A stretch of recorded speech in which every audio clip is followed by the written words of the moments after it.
tema kita minggu lalu, kita masuk di pasal 1 ayat 8.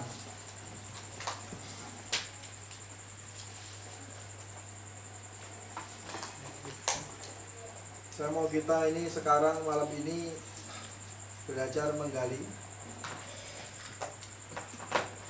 kira-kira di ayat 8 ini apa yang kita temukan. Ayat 8 saja.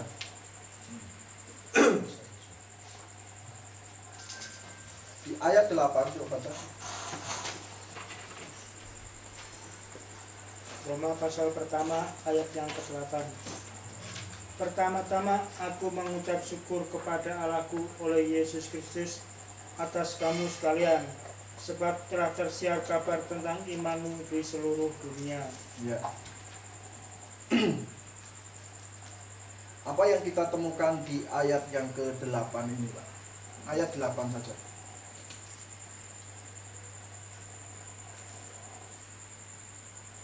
Pertama-tama aku mengucap syukur kepada Allahku oleh Yesus Kristus atas kamu sekalian, sebab telah tersiar kabar tentang imanmu di seluruh dunia. Ini adalah hal yang pokok, penting, pertama-tama katanya. Kata Paulus pertama-tama itu dia sebutkan intinya adalah Roma adalah kota yang begitu penting. Kota Roma adalah kota yang penting, sehingga di situ nanti kita bisa lihat sampai ayat selanjutnya terlihat jelas Roma itu kota yang sangat penting untuk pemberitaan Injil. Dari Roma inilah Paulus mendengar, katanya, tersiar kabar.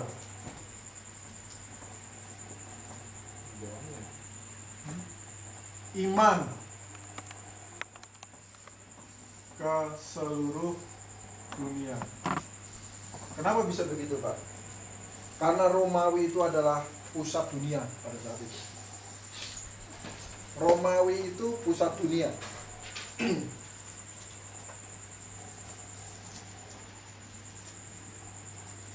Romawi itu pusat dunia.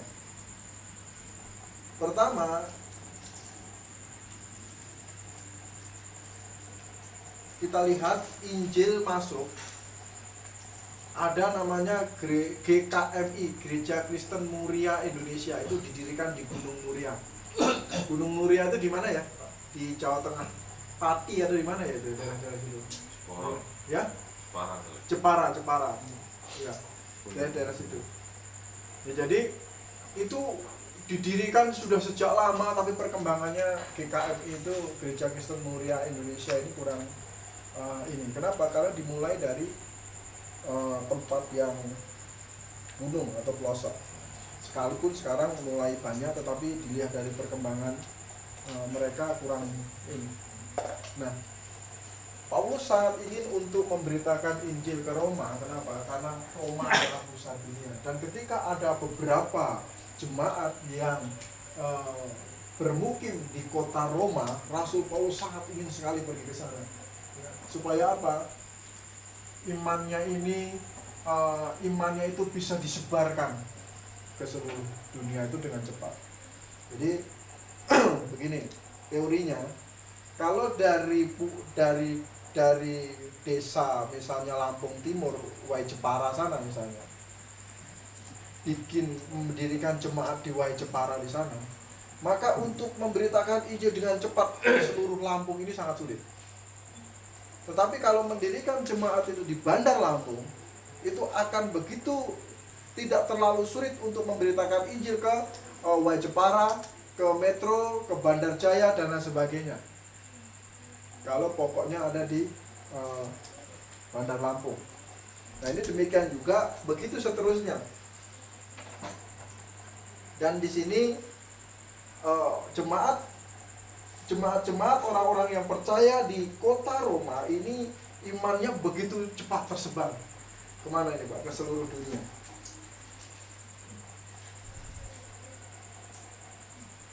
Ke seluruh dunia. Nah, ini ayat 8. Saya lihat dari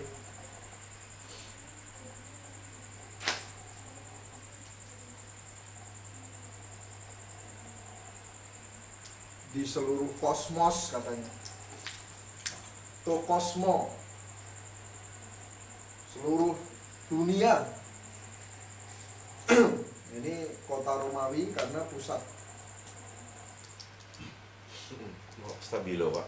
Eh? Itu stabilo. Iya.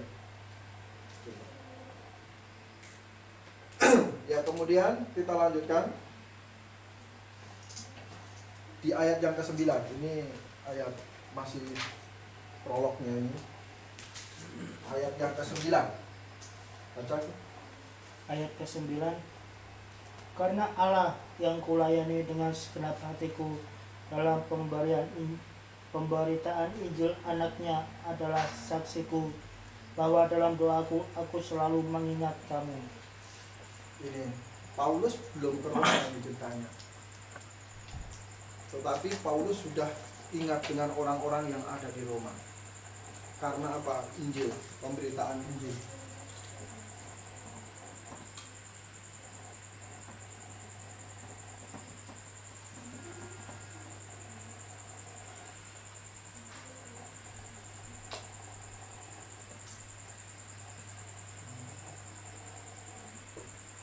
Karena pemberitaan Injil. Pemberitaan Injil itu sampai Rasul Paulus itu berani berkata Yesus adalah saksi saya. Yesus adalah saksi saya. Berarti di dalam pemberitaan Injil itu tanpa doa itu omong kosong. Jadi tanpa berdoa itu omong kosong. Misalnya saya mau memberitakan Injil, kita beritakan Injil tanpa kita berdoa untuk orang itu omong kosong. Saya bisa aja ngomong memberitakan Injil. Apalagi seorang gembala bilangnya saya beritakan Injil ke seluruh dunia. Tanpa saya berdoa untuk itu sih omong kosong. Rasul Paulus berani berkata Tuhan saksi saya loh. Tuhan saksi saya. Adalah saksiku katanya bahwa dalam doaku aku selalu mengingat kamu. Jadi jangan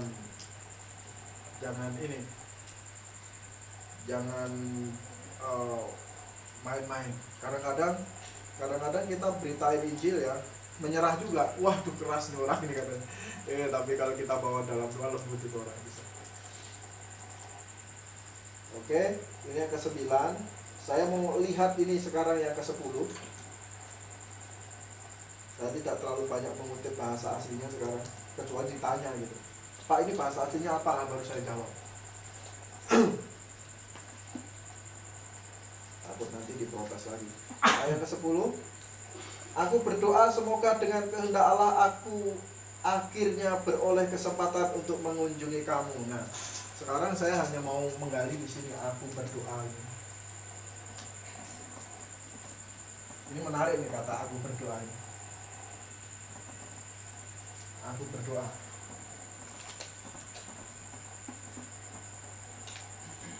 Aku berdoa, maksudnya aku berdoa supaya aku bisa ke Roma.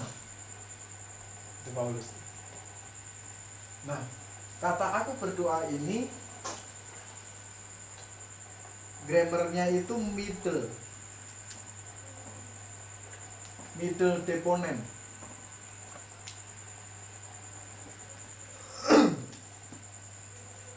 Aku berdoa. Dulu minggu yang lalu kita sudah memberi penjelasan kata middle itu.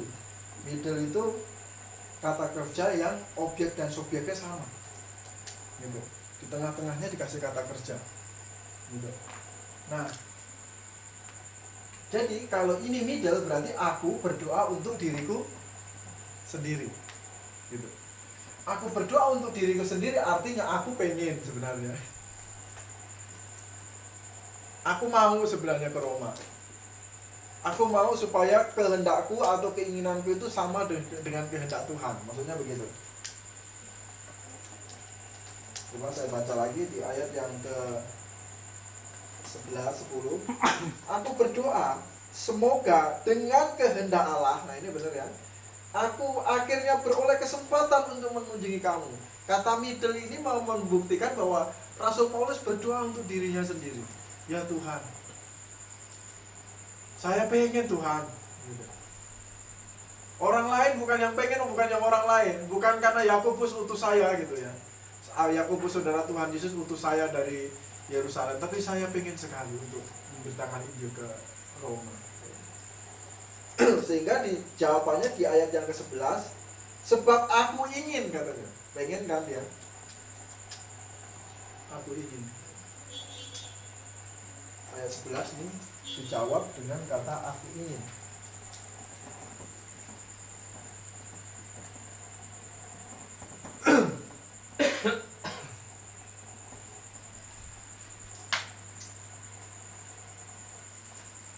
Sebab aku ingin melihat kamu untuk memberikan karunia rohani kepadamu guna menguatkan kamu. Ini luar biasa.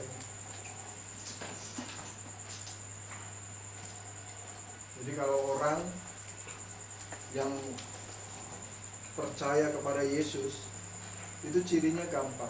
Cirinya itu maunya memberitakan Injil terus, kemanapun. Ayo, Injil itu beritakan terus.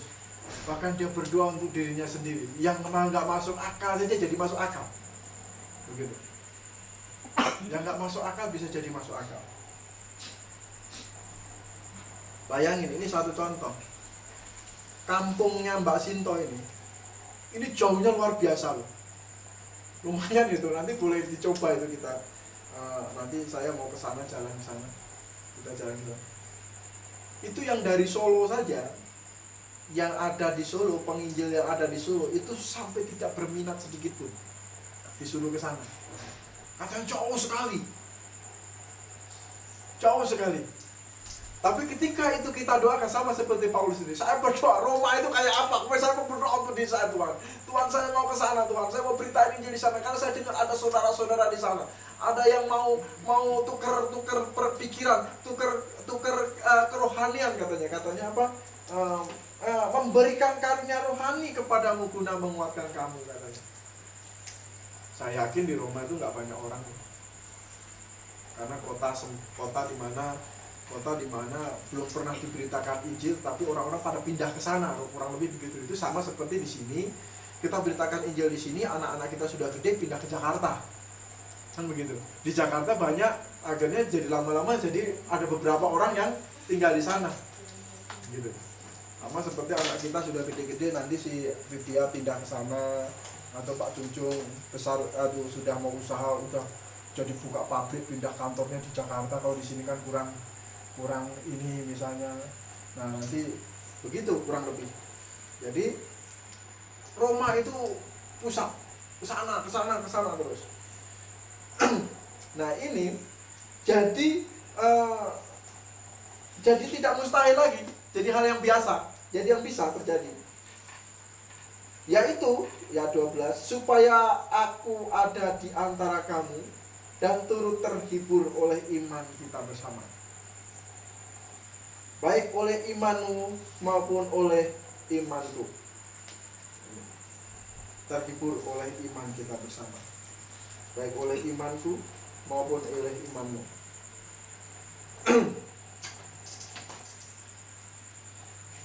Imanmu dan imanku. Rupanya iman manusia itu kayak manusia itu ada modelnya. Rupanya begitu. Dari bahasa aslinya itu jelas ada modelnya. Model iman saya begini, model iman penginjil teguh seperti ini, model iman istri saya model seperti ini. Jadi model iman seseorang itu rupanya beda-beda. Makanya sering saling bersaksi. Di dalam berjemaat atau bergereja itu banyak model iman sebenarnya. Iman ini, iman si A, iman si B, iman si C itu sama-sama di saling dicocokkan. Iman saya begini, iman kamu begitu. Saling bersaksi. Jadi berbeda-beda rupanya iman itu. Ukurannya pun berbeda-beda.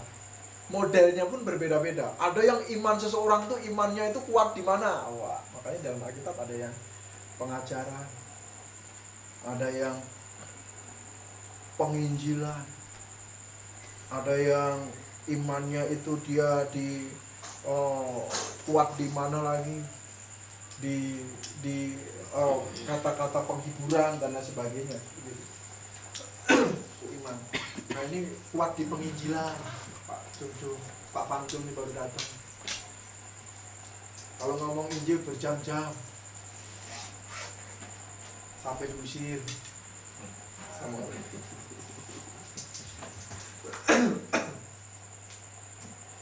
Nah ini iman, model iman ini berbeda-beda. Ya Paulus ingin mencocokkan modelnya. Model saya seperti, model kamu seperti apa. Wah luar biasa. Rupanya di Roma itu seperti ini orang-orangnya, kan begitu. Orang-orang begitu. Pergumulan iman orang-orang di Bandar Lampung dengan pergumulan iman orang-orang di Jakarta jelas berbeda. Pergumulan iman orang-orang di Jakarta dengan pergumulan iman orang-orang yang ada di Bandung jelas berbeda. Itu beda sekali. Maka ketika Rasul Paulus begitu ingin pergi jauh, saya mau lihat kamu. Saya mau lihat kamu Roma, seperti apa orang-orang di situ. Imanmu sama imanku mau saya lihat, kita cocokkan bersama katanya. Ini lihat. Yaitu supaya aku ada di antara kamu dan turut terhibur oleh iman kita bersama, baik oleh imanmu maupun oleh imanku. Terus terang kalau kekristenan di Syria sama Irak imannya jelas berbeda dengan kekristenan ada di Indonesia, jelas berbeda. Mereka tekanannya udah pada pistol dan senjata dan sebagainya. Itu juga beda. Nah, jadi kalau saya pergi ke sana pun saya akan melihat iman mereka itu jelas luar biasa. Begitu. Luar biasa. 13. Nah, ini yang luar biasa ini. Saudara-saudara, aku mau supaya kamu mengetahui. Ini bahasa aslinya, jangan sampai kamu tidak tahu. Gitu. Jadi ini penekanannya luar biasa. Jangan sampai kamu tidak tahu. Itu artinya orang Roma tidak boleh berkata, aduh kok kami ini tidak diperhatikan katanya. Gitu. Jadi bahasa aslinya itu bukan supaya kamu tahu, bukan. Jangan sampai kamu tidak tahu. Itu berarti orang Roma pun tidak luput dari perhatian Rasul Paulus. Bagus sekali di sini ayat ini. Jangan sampai kamu tidak tahu, itu bahasa aslinya. Sehingga orang Roma itu sekalipun dia ada di Roma, dia pasti yakin sekali Rasul Paulus pun akan memperhatikan dia, akan memperhatikan mereka. Gitu. Akan sangat memperhatikan mereka. Orang-orang percaya di sana. Ini.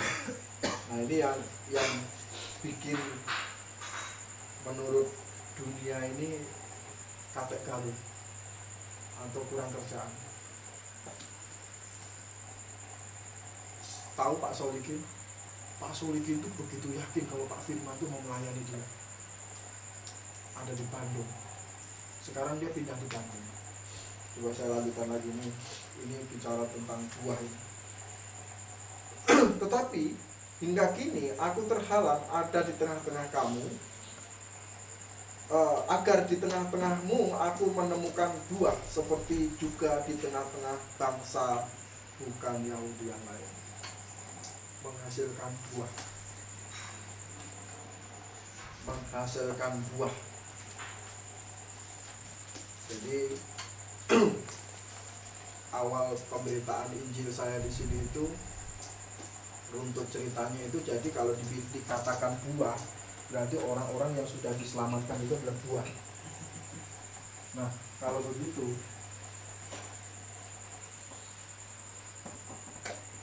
entah buahnya matang atau entah buahnya tidak, itu saya masih berhutang sama buah-buah ini yang harus karena buah ini tidak dimasukin kulkas, nanti bisa busuk itu.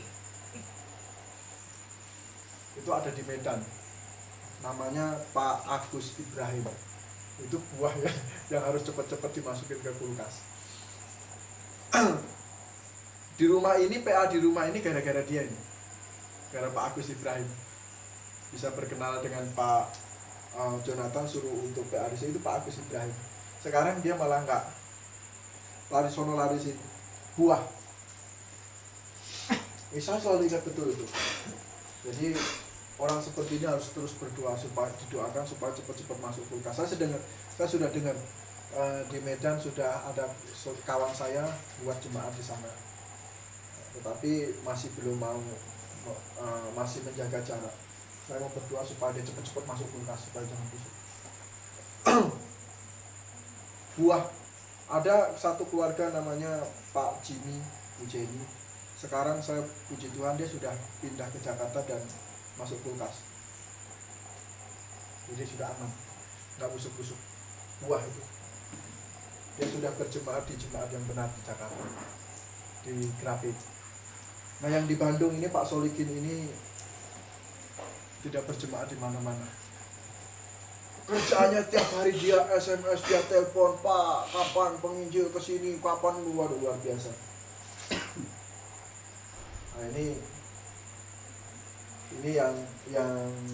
yang pergumulan buah. Nah, sama di sini. Ketika kita semua memberitakan Injil, bersaksi, itu ada buah. Harus ada buahnya. Agar di tengah-tengahmu aku menemukan buah. Bukan menghasilkan buah, tapi menemukan buah. Ini beda ini. Menemukan buah, maksudnya menemukan orang-orang yang ketika diberitakan Injil bisa percaya Tuhan. Itu menemukan buah.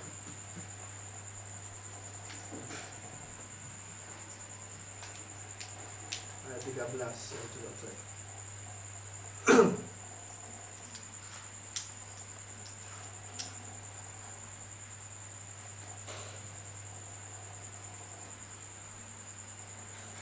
Ini banyak buah katanya. Buah-buah, bukan cuma satu buah ini. Jadi hasilnya penginjilan itu menghasilkan banyak buah, maksudnya begitu. Yang jelas ini lebih dari satu. Some fruit. Kalau di King James. Ya.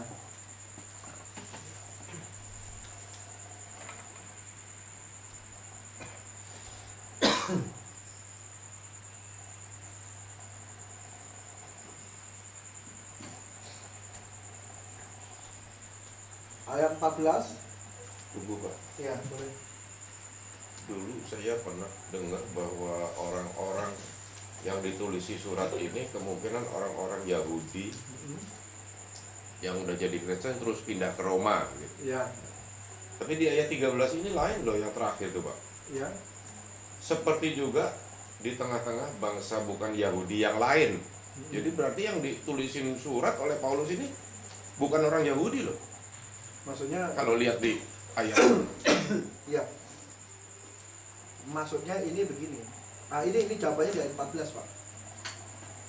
Kalian. Aku berhutang baik kepada orang Yunani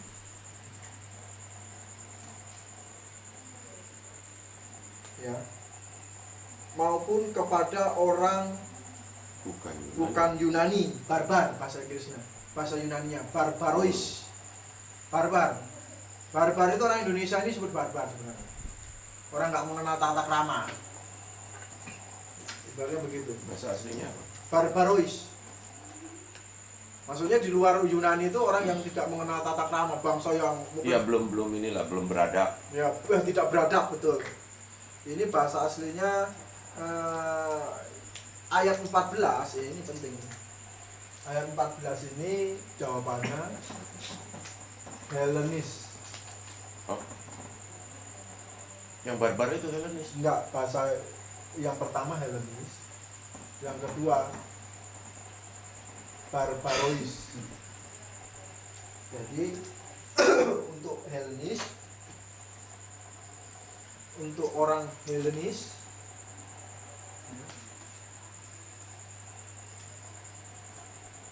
atau orang-orang yang berbahasa Yunani gitu.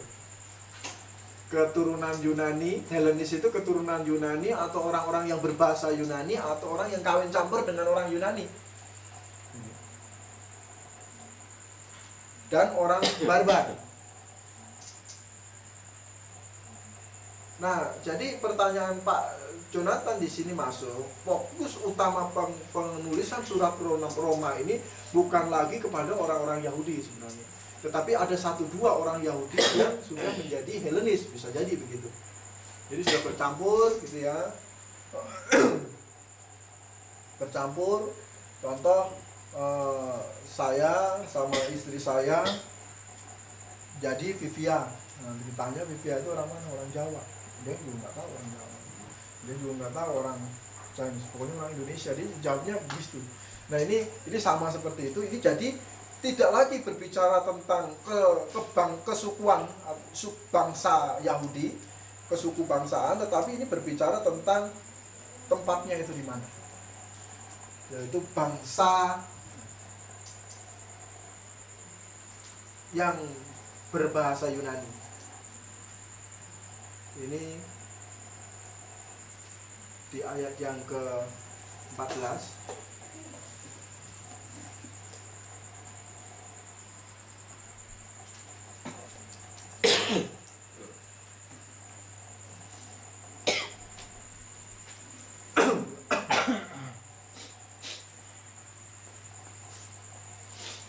Terus di situ juga ada ini Pak, sopis, orang pintar. Ahli-ahli filsafat itu sopis, Sophia. Jadi diterjemahkan berpendidikan lah gitu. Terpelajar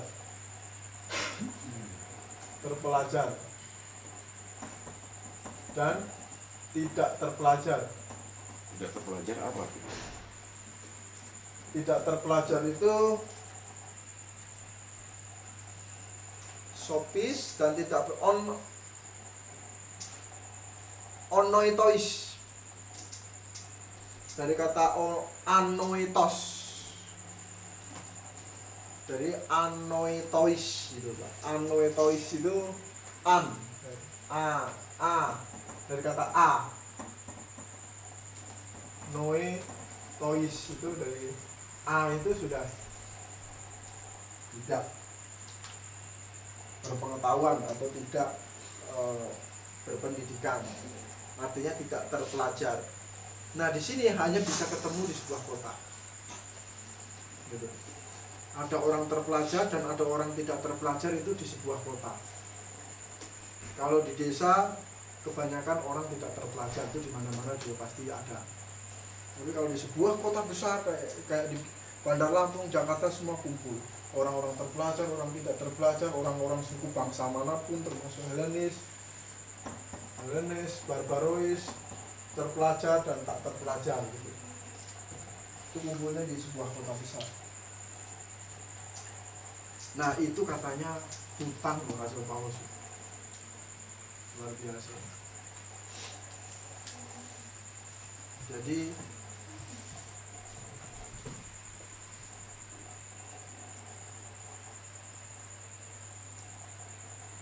dia berhutang katanya. Hutang.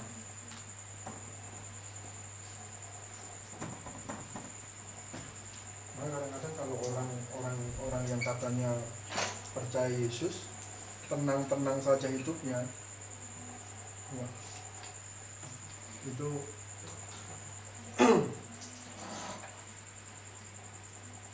dengan cara apapun, mancing-mancing juga boleh. Kalau bisa begini, kalau kita belum bicara Injil satu hari itu, kita mungkin mesti bilang berdoanya begitu.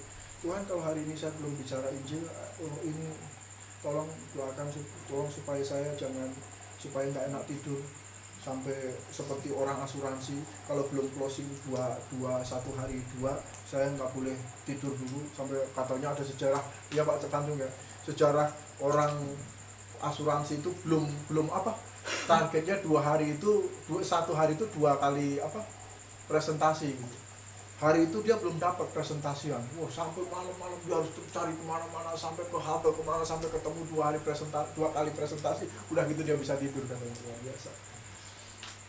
Tukang asuransi aja bisa begitu. Dan Rasul Paulus itu hutang katanya. Ini lebih parah lagi, hutang loh. Hutan. Tadi Pak, ada satu teman Pak Jomlah, cemburu dia mulai cemburu. Saya pancing-pancing supaya bicara tentang keimanan, dia mulai cemburu tadi.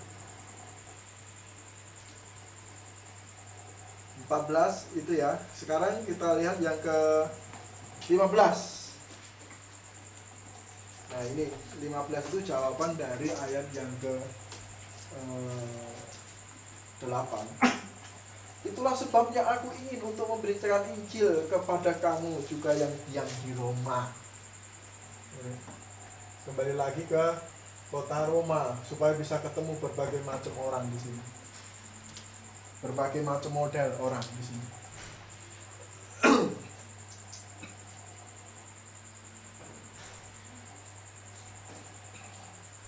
Kalau di Bandar Lampung ini suku yang paling Lampung, khususnya Lampung ini adalah satu provinsi yang paling aneh menurut saya di seluruh Indonesia. Jadi di Lampung ini sampai ke pelosok-pelosok semua suku ada, hampir semua suku ada. Ini Lampung. Jawa mana ada begitu? Pelosok-pelosok Jawa begitu, mana ada orang Batak? Di kampung saya begitu ada orang Batak, ada orang Manado gitu, nggak ada.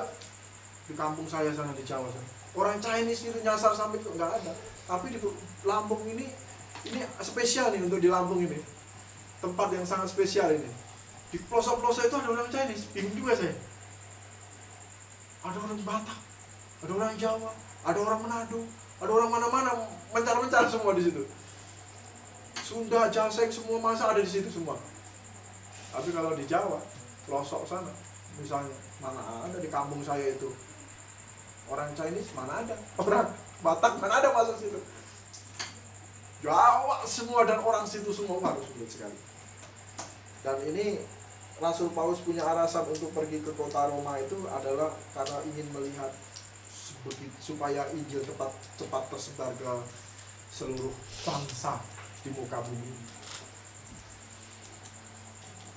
Sampai ayat 15 ada pertanyaan Pak? Kalau tidak ini saya akan lanjutkan nanti di ayat 16 ini. Ini yang pokoknya dari ayat 16-17 ini, pokok utama dari kitab Roma dan pokok dari kita yang akan kita bahas ini.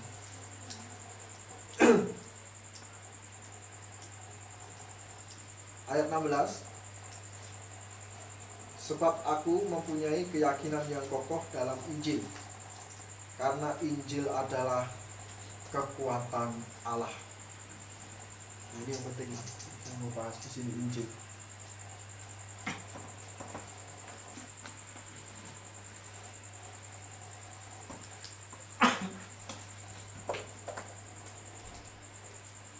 Injil sama dengan kekuatan Allah. Kekuatan Allah apa itu Pak?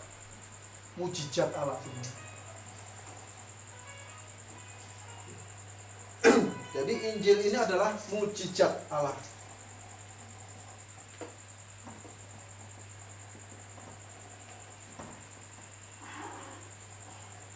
Ini Injil.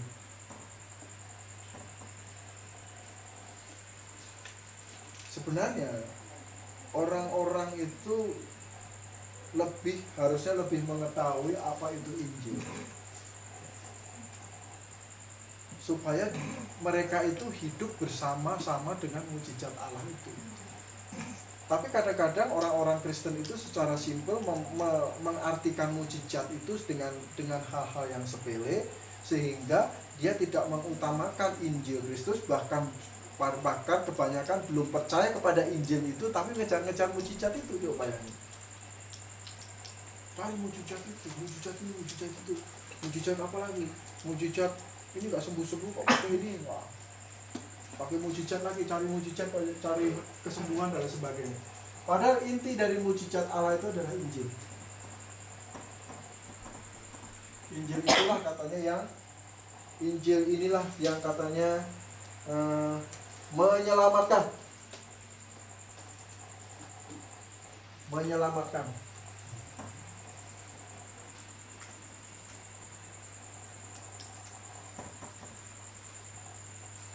Setiap orang yang percaya.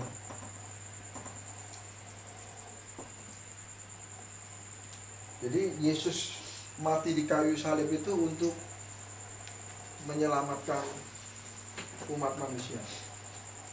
Ini mujizat. Pertama-tama orang Yahudi tetapi juga orang Yunani. Pertama-tama orang Yahudi tetapi juga orang Helenis katanya. Tapi juga orang-orang Helenis. Mujizatnya apa, Pak? Ya, Duname. saya lihat dulu Pak. Ayat 16. 16.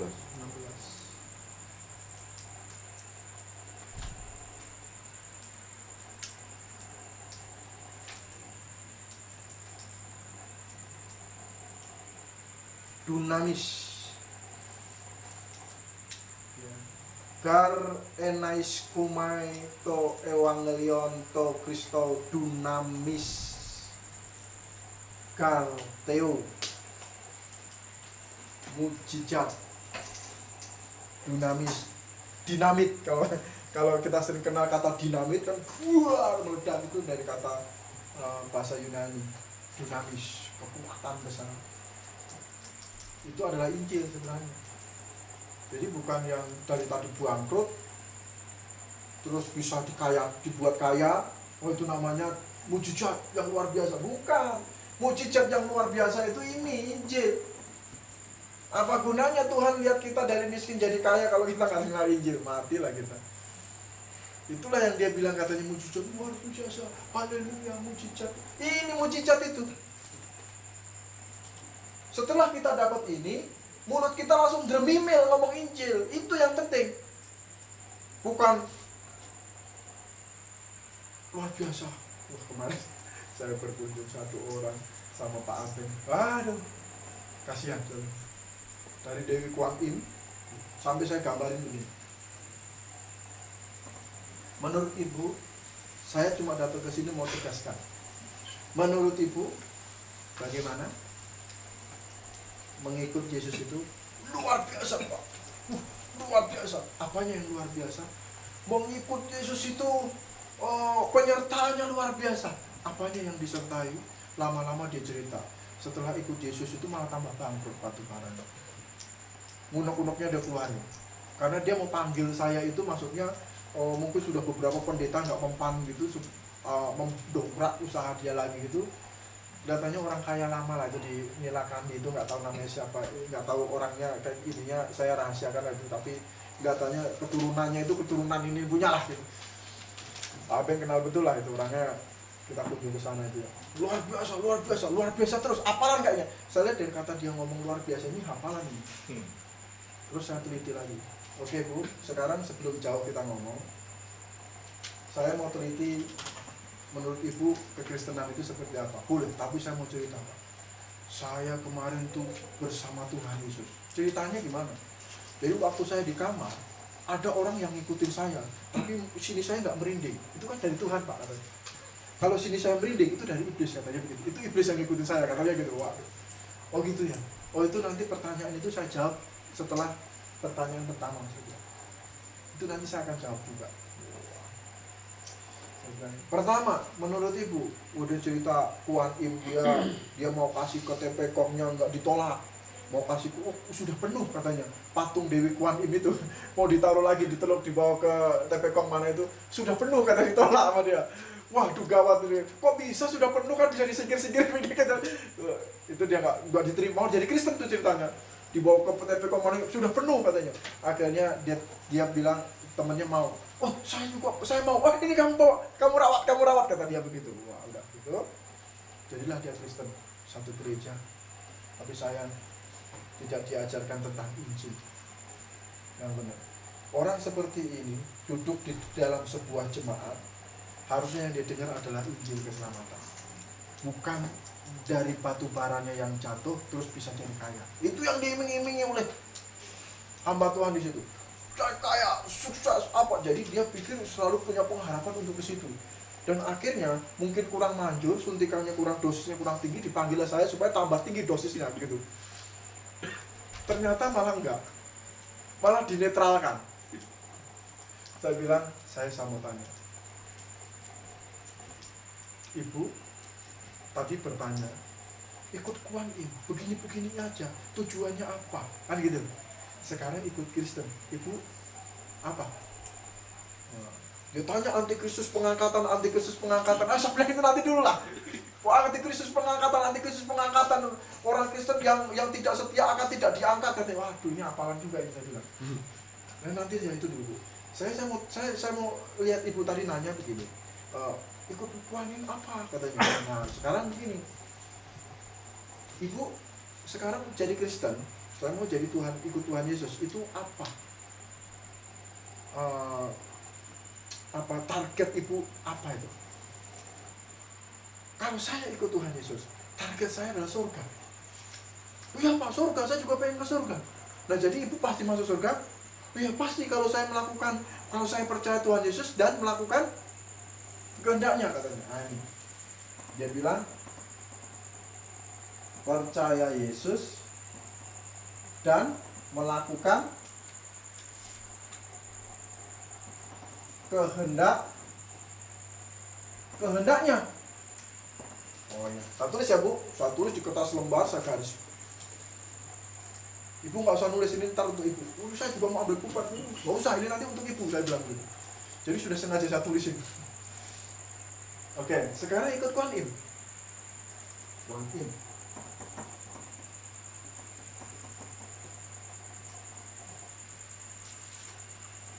Ikut Islam.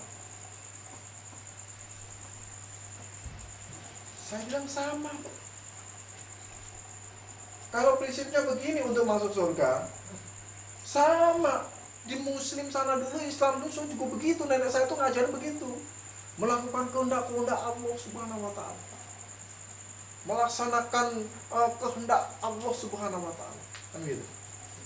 Berarti ya sama dong. Hanya bedanya ini ditambah percaya Yesus gitu. Kalau begitu, itu sama. Untuk apa Ibu pindah dari Kuan Im ke Yesus? Ngomong. Saya bilang, kenapa bisa bilang? Ibu bisa nggak gitu? Nih, melakukan kehendak-kehendaknya ini. Nih, lakukan kehendaknya ini, kehendak-kehendaknya ini. Banyak ini segini nih. Bisa nggak? Ibu baru, misalnya itu 100 kehendak. Ibu baru menggenapi 9 kehendak saja. Baru mau melaksanakan yang ke-10. Yang ke-1 itu terulang lagi, Bu, dosa lagi. Apalagi mau menggenapi sampai 100 pol. Waduh. Jadi untuk melakukan kehendak-kehendaknya itu jebakan. Kalau memang mau masuk surga itu pakai melakukan kehendak-kehendaknya. Jebakan itu. Karena apa? Gak ada satu orang pun bisa. Siapa yang bisa? Untuk masuk surga, melakukan kehendak-kehendaknya. Itu jebakan itu. Gak ada yang bisa. Itu sebenarnya, saat Ibu kamu, sebenarnya kalian gak akan bisa. Jadi akhirnya, satu orang pun gak akan bisa masuk surga. Kalau prinsipnya begitu, melakukan kehendak-kehendaknya. Itu jadi sama. Kalau kekristenan punya iman seperti ini, Kuan Im seperti ini, Islam seperti semua sama. Apa kalian pindah-pindah agama? Toh juga kalian gak akan, setelah percaya Yesus gak akan bisa melakukan kehendak-kehendaknya. Jadi akhirnya gak masuk surga dong. Karena apa? Dosa secuil saja gak akan bisa. Nah, jadi Ibu tuh bilang, bener, gak bisa loh. Gak bisa loh katanya. Gak bisa. Siapa yang bisa melakukan kehendak-kehendaknya? Dia kutip ayat. Ada ayatnya tuh Pak. Mana ayatnya? Saya bukain ayatnya. Terus dia bukain ayatnya itu. Saya bilang ada tuh ayatnya Pak. Di mana gitu loh. Pendeta itu pernah bilang di mana ayatnya katanya gitu. Saya bilang bukain di Matius itu. Matius pasal 7. Ayat 20. Ayat 21.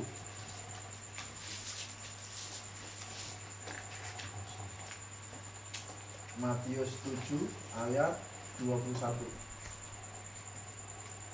Bukan setiap orang yang berseru kepadaku Tuhan, Tuhan akan masuk ke dalam kerajaan surga, melainkan dia yang melakukan kehendak Bapakku yang di surga. Oh tuh Pak, ya itu betul ayatnya itu. Melakukan kehendak Bapakku di surga. Nah ya apa kehendak Bapakku di surga itu? Itu kayaknya satu itu nggak banyak kehendaknya. Kalau itu kan ibu kan bilang kehendaknya jadi banyak, suruh ini ditaatin. Nggak akan bisa manusia untuk masuk surga. Tuhan iya mau supaya manusia melakukan perbuatan baik, karakter yang baik. Tetapi itu bukan syarat untuk masuk surga. Coba lihat Yohanes pasal 6. Ini mesti kita baca ulang-ulang Yohanes 6. Karena murid-muridnya tanya terus. Yohanes pasal 6.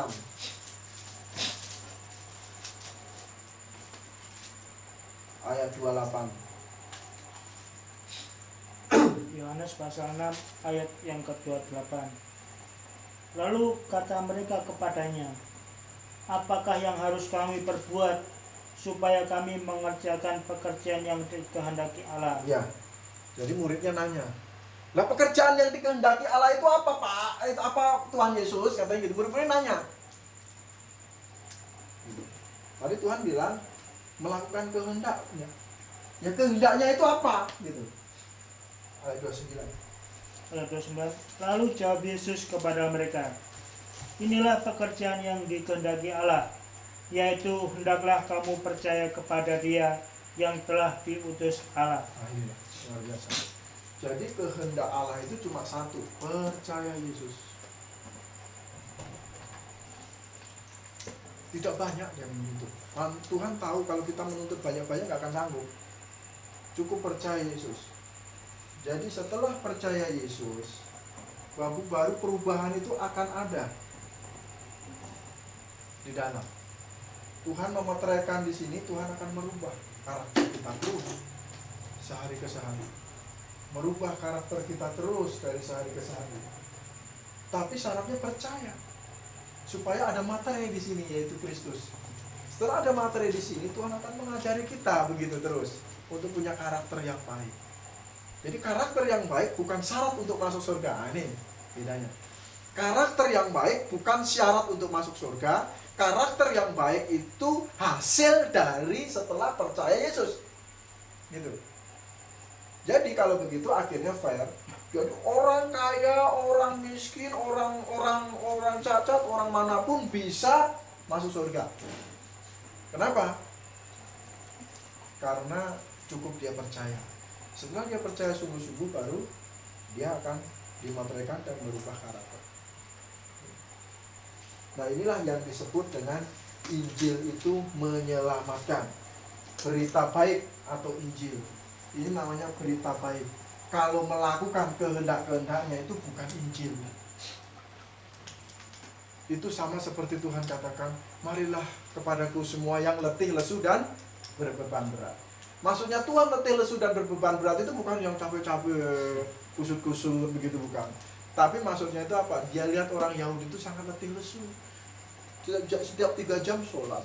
Setiap 3 jam sholat, itu letih, lesu, dan berbeban berat. Dikit-dikit pasti ada aturan ini, aturan itu. Makan babi nggak boleh.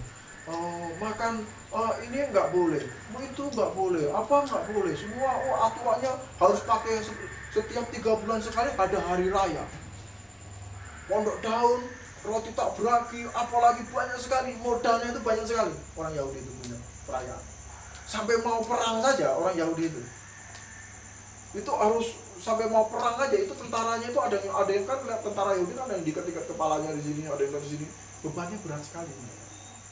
Tuhan saya katakan, marilah semua yang letih, lesu, dan berbeban berat.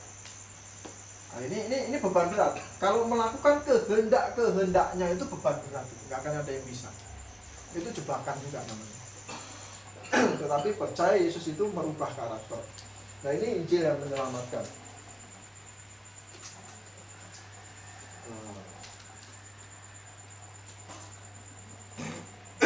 Jadi kalau yang seperti ini katanya ini bebas untuk siapa saja bisa.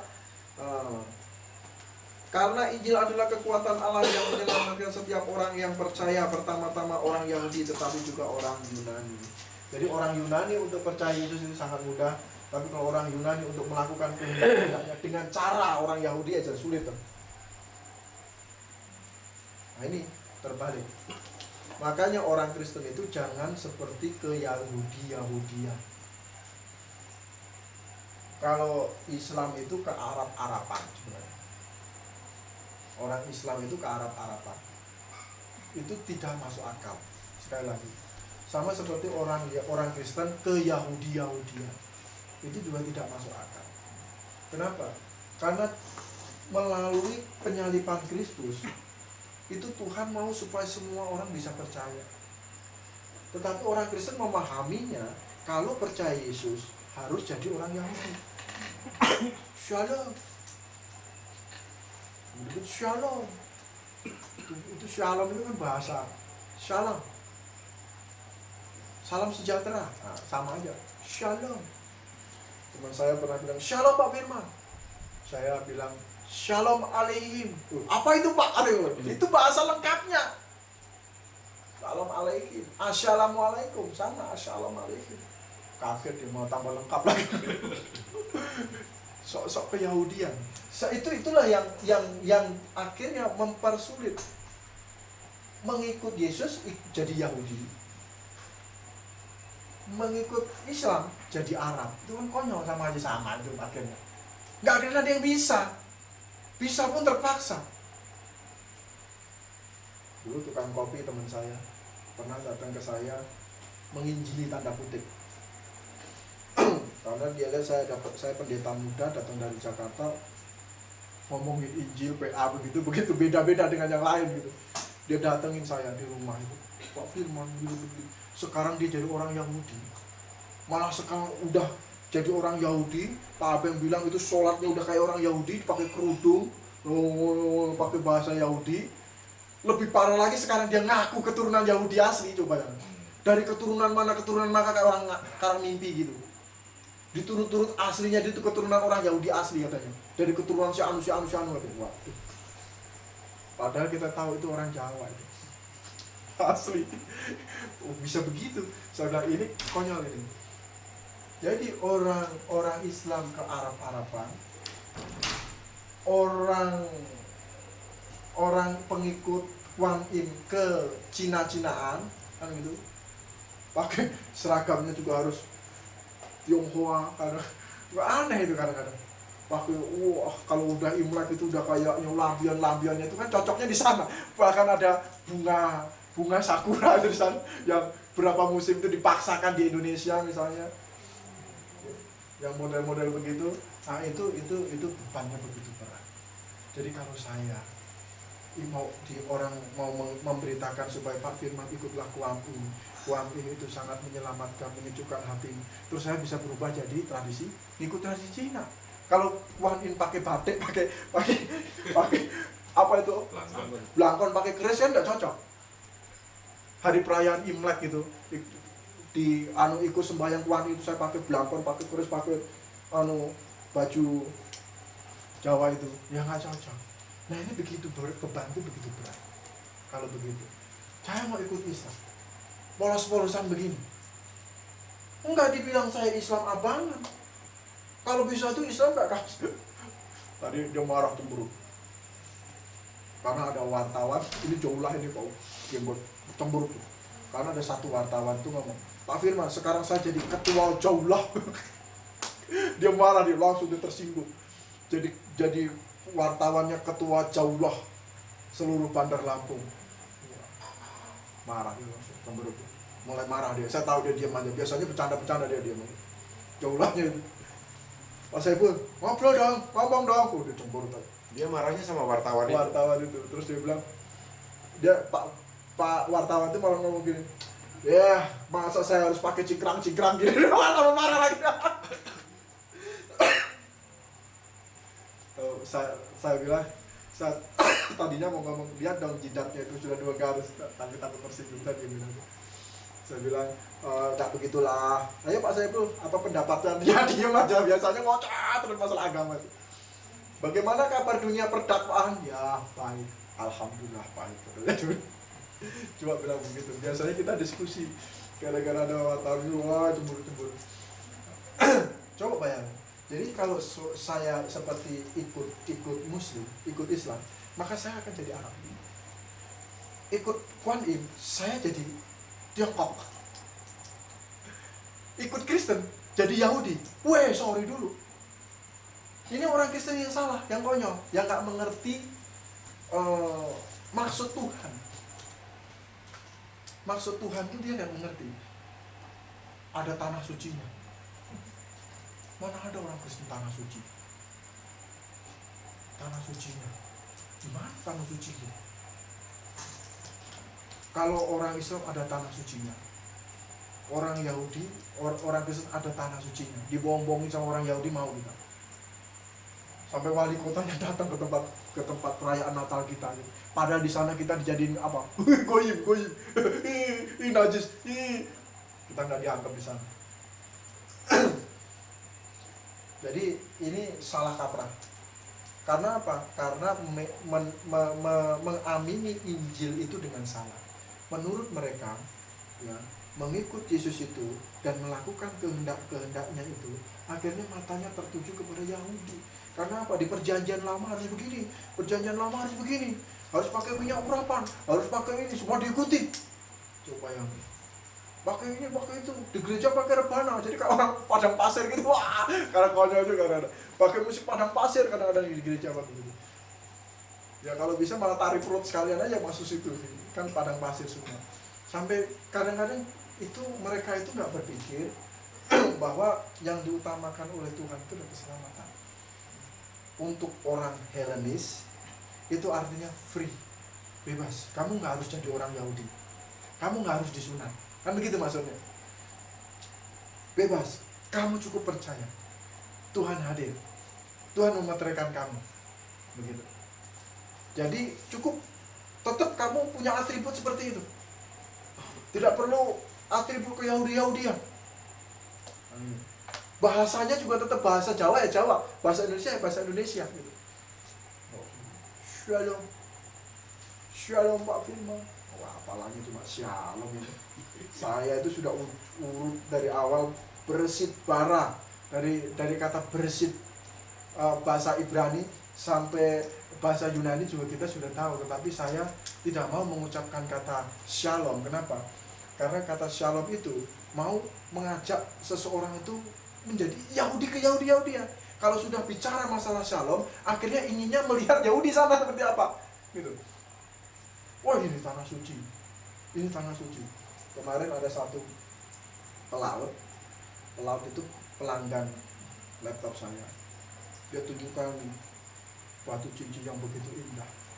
Dia dapat dari Timur Tengah, warnanya merah keunguan dan ada kabut awan, gede dan bagus semua. Terus dia bilang begini, saya pernah ke di laptop itu saya lihat di situ, ini Yerusalem.